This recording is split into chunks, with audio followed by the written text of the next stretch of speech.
এখন থেকে আপনার প্রিয় সিরিয়ালগুলো ফ্রিতে দেখুন এক্সক্লুসিভলি শুধুমাত্র সান নেক্সটে। এখনই অ্যাপ ডাউনলোড করুন। আমি বলিনি তোমার বাবা ওম সান্যাল পরীক্ষা করে জানতে চেয়েছিলেন আদেও তুমি তার সন্তান কিনা। এটা শুনে তুমি কিভাবে রিঅ্যাক্ট করবে?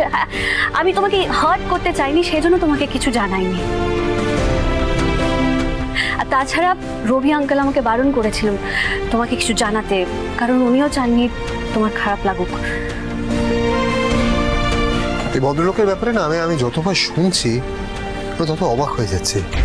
মানে একটা মানুষ প্রথমে একজনকে কন্ট্রাক্ট করে বিয়ে করলো, তারপরে তাকে পাগলের মতন ভালোবাসলো, তারপরে তার উপর সন্দেহ করে তার থেকে আলাদা হয়ে গেল, তারপরে যখন সবটা জানতে পারলো তার ছেলেকে বাঁচানোর জন্য নিজের প্রাণ দিল। একটা মানুষ তার ভেতরে কতগুলো চরিত্র।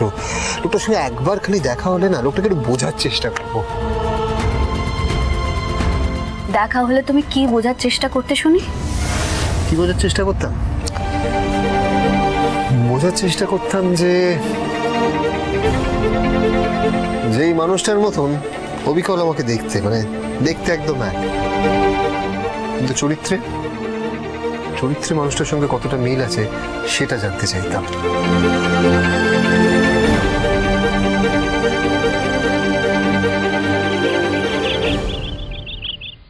কিরে, মনে থাকবে তো তোর?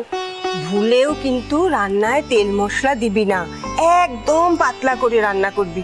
ও ঠাম্মি, তুমি এরকম পাখি পড়ার মতো কেন বলছো বলো তো? একবার বলে দিয়েছো তো, ব্যাস। রোগীর পথ্য কেমন হয় না আমিও জানি, আমি করে নেবো। আচ্ছা বলা দাঁড়া, রোগীর পথ্য কেন হবে রান্না? মা বলছি বাড়িতে রোগীকে যে তার জন্য রোগীর পথ্য রান্না হবে। বলছিলাম কি একটু তেল মশলা দিয়ে বেশ কষিয়ে রান্না করলে না খেতে যা বলছি ওই তেল মশলা দিয়ে কষিয়ে রান্না করে খাবারটা তোমার শরীরের জন্য বোধহয় ঠিক হবে না। না দেখো, যদি এই তেল মশলা দিয়ে কষিয়ে রান্নাটা খেয়ে দুদিন পর তুমি যদি রোগী হয়ে যাও। তাছাড়া চপলাদিকে আজকে ওই হালকা রান্না করতে বলা হয়েছে অন্য কারণে। মা, তুমি বোধহয় ভুলে গেছো। হ্যাঁ, সুজাতা দি আজকে হসপিটাল থেকে বাড়ি ফিরছে।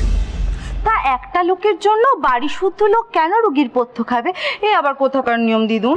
উফ বাবা, সকাল সকাল তোমরা আবার ঝামেলা শুরু করো না তো। আচ্ছা ঠিক আছে, আমি তোমাদের জন্য একরকম রান্না আর সুজাতা দিদির জন্য আরেক রকম রান্না করবো। হয়েছে শান্তি? দিদুন বলছি, ওরা তো অনেকক্ষণ গেছে, কখন নিয়ে আসবে বলো তো? ওই তো ওরা এসে গেছে। এসো সুজাতা। এখন শরীর কেমন আছে? ভালো তো, ভালো মানে করি আর কি। এসো বসবে, এসো তো, এসো।